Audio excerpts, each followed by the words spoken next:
ऐसा तो नहीं है ना, पानीहाटी का स्पिलओवर जो है आसपास की सीटों पर भी होगा, आप ये कह रहे हैं? पानीहाटी का जो सीट है वो पूरा जो दमदम सेगमेंट है, बैरकपुर सेगमेंट है, उसमें उसका इम्पैक्ट है। अब बचा रहा जो बसीरहाट सेगमेंट, वहां पर पहले से ही तो संदेशखाली सीट भाजपा के फेवर में था। अभी हिंगलगंज वहां पर रेखा पात्र कैंडिडेट हो गया तो वो पॉजिटिव होते देख रहा है। बसीरहाट दक्षिण जो सीट है वो भाजपा के लिए पॉजिटिव होते देख रहा है। तो बसीरहाट वहां पर जहाँ पर बहुत मुस्लिम है, वहां पर 7 में से 3 सीट अगर भाजपा के फेवर में आते हैं तो पूरे डिस्ट्रिक्ट में क्या सिचुएशन है वो आप देख लीजिए। बाकी जगह में इतना मुस्लिम है नहीं, तो वो हिंदू कंसोलिडेशन होता है तो ऑटोमेटिकली 20+ तो वहां पर भाजपा के लिए होगा ही होगा। 20+, ठीक है।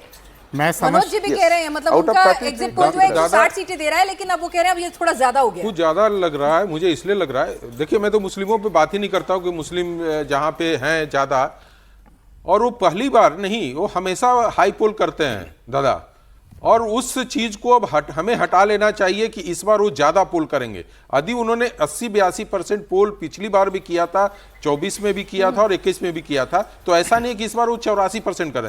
हिंदू पोल कितना बड़ा है, और वो जो हिंदू पोल बड़ा है वो किस तरफ से जा रहा है, उनका सेंटिमेंट किस तरफ से है, वो ज्यादा महत्वपूर्ण है मेरे लिए। सुशील जी, अगर हम सीट वाइज बात करें, आपको क्या लगता है? चलिए, आप विधाननगर की सीट है, 2024 में बीजेपी ने लीड ली थी, हम कहते हैं बीजेपी के खाते में चली जाती है। हम कह रहे हैं, आप कह रहे हैं कि हिंगलगंज की सीट है, वो आप कह रहे हैं कि वो बीजेपी के खाते में रेखा पात्रा को टिकट मिला है, वो जाती हुई दिख रही है, वो भी चलिए आपकी बात मान ली। संदेश खाली भी आप कह रहे हैं कि वो सीट बीजेपी के खाते में जान रही है, तो 3 सीट यहाँ पर आ रही हैं, ठीक है।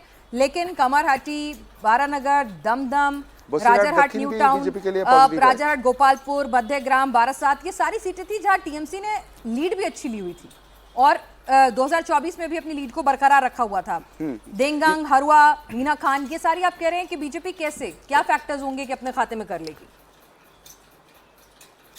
नहीं, वो सारे सीट मैं बीजेपी को नहीं दे रहा हूँ। देखिए, अगर आउट ऑफ 33 में 20 या 22 भाजपा के खाते में दे रहा हूँ, तो 11 सीट तो टीएमसी के लिए जा रहा है। तो उसमें से कामारहाटी रहेगा, उसमें से राजारहाट न्यू टाउन रहेगा, जहाँ की राजारहाट गोपालपुर चाहे वो बीजेपी के लिए ट्रांसफर हो जाएगा। फिर आप देगांव देख लीजिए, वो तो टीएमसी के खाते में जाएंगे। बसीरहाट उत्तर टीएमसी के खाते में जाएंगे। तो बसीरहाट और बारासात का जो सेगमेंट है वहाँ से टीएमसी को मिलेगा, 7-8 सीट वहाँ से मिलेगा। और जो ऊपर में हम बात कर रहे थे, वहाँ पर स्वरूप नगर सीट वो मिलेगा, बादुरी आमडंगा मिलेगा। ऐसे करके 11 सीट तो उनको दिख रहा है, और बाकी जो 22 सीट्स है जहाँ पर हिंदू पॉपुलैरिटी ज़्यादा है, वो इस बार इतना हाई पोल किया है कि वो सीट सारे भाजपा के लिए कन्वर्ट होते हुए दिख रहा है। चलिए, जो वोटर टर्नआउट हुआ है एसआईआर में, जो लगभग इस रीजन में 3,94,000 के करीब नाम कटे हैं, वो एक फैक्टर, हाई वोटर टर्नआउट जो है, हिंदू वोट कंसोलिडेशन, ये तमाम फैक्टर आप कह रहे हैं कि 22 सीटें बीजेपी को दिला सकते हैं। 17 से अगर कम रही तो बीजेपी के खुद के लिए भी अच्छा प्रदर्शन नहीं होगा। सौरकमल दत्ता जी, भाई अभी जो मेरा ग्राफ यहाँ पर आके, जो हमारे 2 एक्सपर्ट हैं वो अभी 50-50 पे चल रहे हैं, वो कह रहे हैं मैक्सिमम 15, ये अभी भी अपने नंबर पे 20 से ऊपर पे अटके हुए हैं। आप इनकी साइड है, इनकी साइड है? नहीं, मैं कहूँगा कि टीएमसी को इस पूरे बेल्ट में मेरे ख्याल से कम 13-14 सीटें मिलेंगे। और इसके पीछे कारण ये है कि एक तो है कि हिंदू पोलराइजेशन बहुत बड़े पैमाने पे हुआ है, उसके साथ साथ संदेश खाली और आरजीगर के चलते यहाँ पे सहानुभूति की लहर बहुत है, और जो एसआईआर के चलते जो माइनॉरिटी वोट बैंक पे जो एक सेंधमारी हुई है इलीगल वोटर्स के चलते, वो कहीं ना कहीं पे हावी होगा टीएमसी के लिए। और वाम फ्रंट को नजरअंदाज नहीं कर सकते हैं, वाम फ्रंट की पॉकेट ऑफ इन्फ्लुएंस है इस पूरे इलाके में। तो इसके चलते कहीं ना कहीं पे पिछले बार के मुकाबले में इस बार का चुनाव का जो वो है नतीजा है दूसरे तरह का होगा। और मैं एक और बात यहाँ पे ऐड करूंगा, इस बार जो सो कॉल्ड इंटेलेक्चुअल भद्रलोक समाज जो ग्रेटर कलकत्ता एरिया पे है, वो सब के सब इस बार थोड़ा अभद्र हो गए हैं और बाहर आके वोट दिए। मतलब बीजेपी को दिए? बीजेपी को, मतलब बीजेपी को जो वोट देगा वो अभद्र है? नहीं, मतलब अभद्र हो गए, टीएमसी के भाषा से अभद्र होकर बाहर आके। ठीक है। चलिए, अब अगले रीजन की बात करते हैं, और बात है मुर्शिदाबाद की। अब भाई यहाँ तो क्लियर कट विनर, अगर हम बात करें, जो वहाँ का डेमोग्राफी है वो कहती है दीदी इज द विनर। लेकिन सुशील घोष जी, 2021 का डेटा मैं आपके सामने रख दूं, 20 सीटें थी, 2 बीजेपी के खाते में गई थी, और 2024 में भी 15 पर टीएमसी ने ही लीड बनाई हुई थी और बीजेपी ने सिर्फ 3 सीटों पर लीड बनाई थी। अब मैं सीटों के नाम भी पढ़ती जाती हूं।